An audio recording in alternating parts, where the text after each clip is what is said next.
Si vous n'avez pas conscience qu'il n'y a pas que Satan qui tente de t'envoyer des mauvais songes la nuit, qu'il n'y a pas que l'ennemi qui essaie de te toucher, que toi, tu peux riposter. Si tu n'as pas conscience qu'il existe un canal d'aller-retour, tu iras te plaindre chaque fois chez Dieu comme un enfant qu'on a battu. Dis, papa, le diable m'a tapé là-bas, Seigneur. Dis, rentre là-bas. Ne viens pas me dire ce que tu veux dire à Satan. Ça, c'est la prière des chrétiens d'aujourd'hui. Oh mon Dieu, mon roi, regarde tous les problèmes que j'ai. L'ennemi me fait, Seigneur, libère-moi de la force du diable. Dit, mais rentre là-bas. La connaissance véritable est dans notre relation avec le Créateur. Ce que j'essaie de vous dire, c'est ceci, pour terminer. C'est que l'autorité que nous avons reçue implique 5 choses. 1. La domination.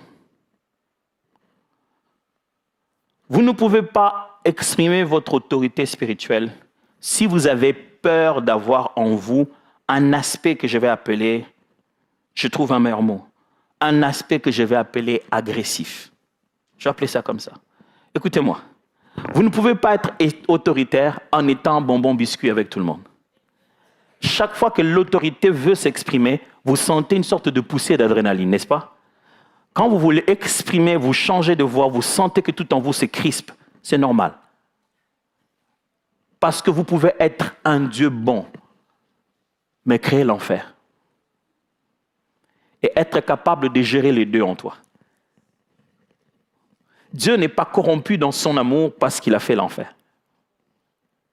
Parce que l'autorité demande un degré de domination. C'est une entité opposée. On ne joue pas à qui perd gagne. On ne joue pas à cache-cache. Quand on exprime l'autorité, on est ferme. Même avec votre propre chien. Quand vous voulez lui donner un ordre, dans l'animalerie, on insiste. Vous devez être ferme. Si vous voulez qu'il fasse, il dit, « Hé, Milou », c'est le seul nom des chiens que moi je connais. Se demande pourquoi Tintin et Milou. Je dis, « Milou, lève-toi ». Même au chien, pourquoi vous êtes ferme? Parce que sans la fermeté, l'écho de la domination ne se fait pas sentir. Quand nous chassons les démons avec fermeté, ce n'est pas que la foi chrétienne est devenue agressive. Si tu refuses d'être agressif à ce point, tu te feras massacrer. Il y a des moments où on ne se réveille pas pour dire « Oh mon Dieu, oh mon roi ». Non, c'est tout pouvoir m'a été donné dans cette maison. Je ne te permets pas, Satan, de continuer à prendre ne fût-ce qu'un espace. Ce n'est pas une façon de prier à l'africaine. C'est de la domination contre la puissance de l'ennemi. Et ça s'exprime avec fermeté. Ne criez pas fort, le voisin peut se plaindre. Mais juste un peu de fermeté. Si vous n'avez pas conscience qu'il n'y a pas que Satan qui tente de t'envoyer des mauvais songes la nuit, qu'il n'y a pas que l'ennemi qui essaie de te toucher, que toi, tu peux riposter, si tu n'as pas conscience qu'il existe un canal d'aller-retour, tu iras te plaindre chaque fois chez Dieu comme un enfant qu'on a battu.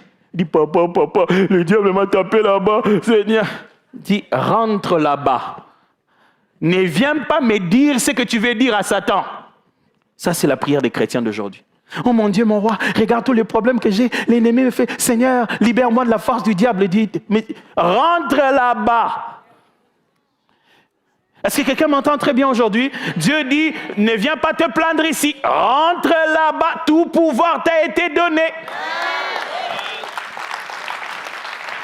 Si tu ne crois pas qu'il existe une communication, tu ne pourras pas exprimer ton autorité. 3. Il y a la déclaration. Ça se dit, mes amis. Il faut parler ça. Il ne faut pas seulement penser, il faut parler. Souvenez-vous de ce que Jésus a dit.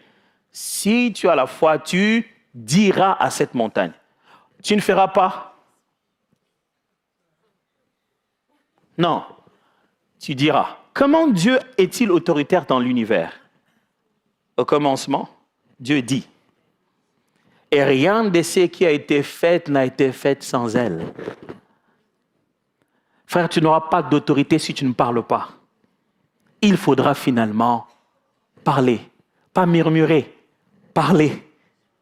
Quand vous priez, dites. Vous pensez vraiment que Jésus chassait les démons en murmurant? Comment on aurait su ce qu'il a dit? Et puis on dit non, là Jésus, un peu comme Annabelle interprète les paroles de Jérémie, tu vois. Et puis là Jésus est en train de dire aux démons de sortir et les démons lui ont dit qu'ils veulent aller. Non, c'était une déclaration claire. Et puis 4, la connaissance. Si tu ne grandis pas dans la parole de Dieu, si tu ne sais pas ce qu'il faut savoir, tu n'exprimeras pas bien l'autorité. Les disciples ont dit à Jésus, pourquoi on n'a pas réussi avec ces démons? Il a dit, écoutez, 1, vous êtes incrédules. 2, ce genre ici sort par le jeûne et la prière.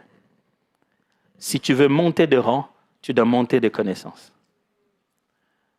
Et enfin, 5, la foi. Cette affaire est une affaire d'invisible. Si on te filme en train de le faire, tu ressembles à un fou. Si quelqu'un vient dans ta chambre, il te filme et dit, et il envoie ça à ton psy, il te convoque tout de suite. Il dit, madame, asseyez-vous, dites-moi, ça va ces derniers temps? On a dit que vous voyez des esprits chez vous et que vous criez par-ci, par-là. Et des fois, vous êtes ferme. C'est quoi? Qu'est-ce qui se passe? Dites-lui, il n'y a pas que ce que nous voyons.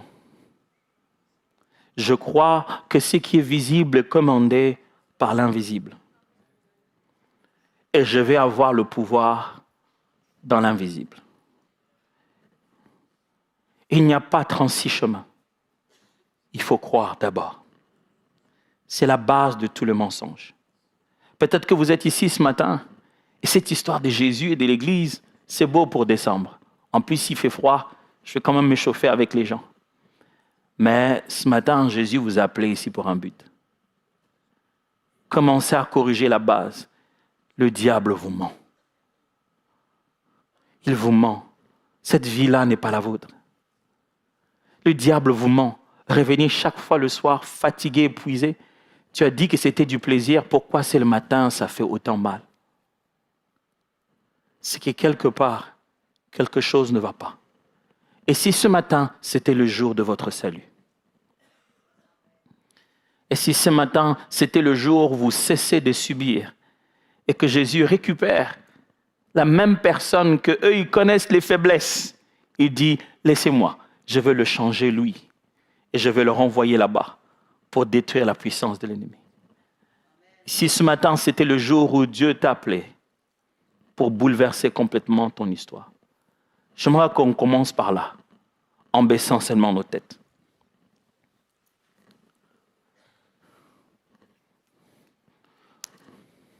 Bientôt, on va quitter cet endroit. Mais peut-être que vous êtes ici ce matin parce que Dieu veut vous restaurer complètement.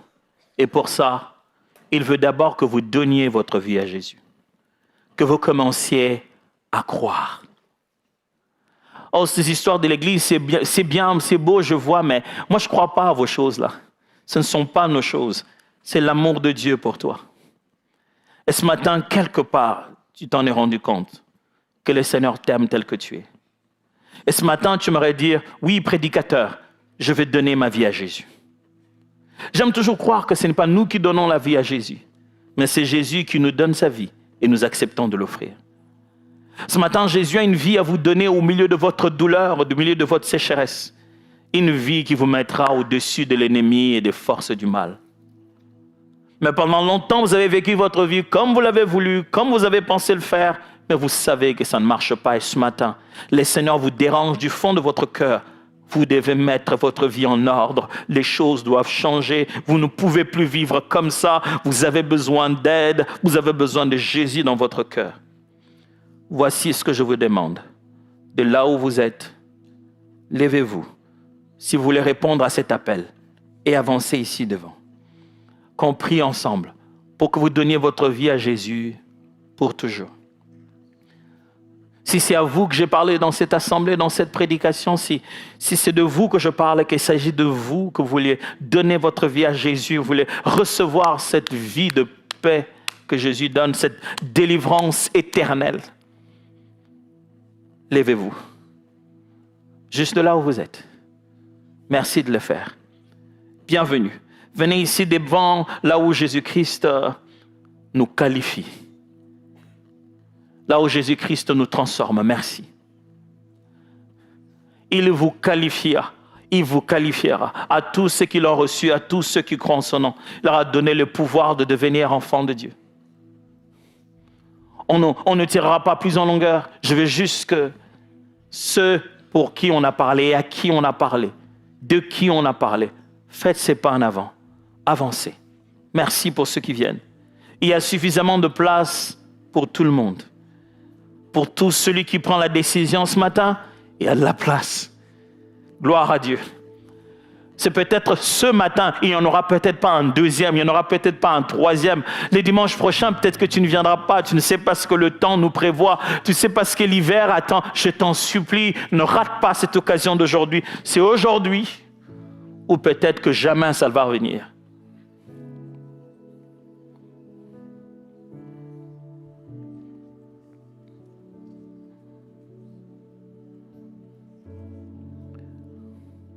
Je vais demander à mon frère Pierre-Marc de venir prier pour vous et vous conduire dans cette foi, et moi je vais juste prier pour l'assemblée.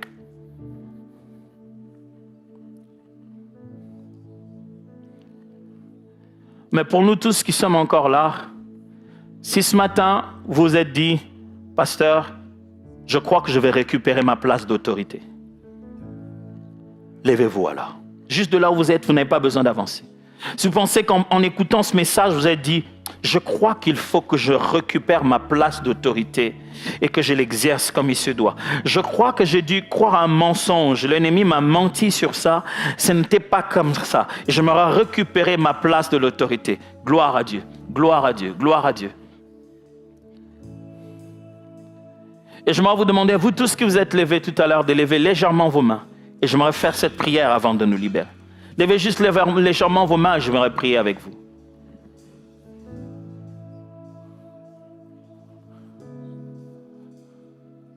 À tous ceux qui l'ont reçu. À tous ceux qui l'ont reçu. À ceux qui croient en son nom. À ceux qui croient en son nom. Leur a donné le pouvoir de devenir enfants de Dieu.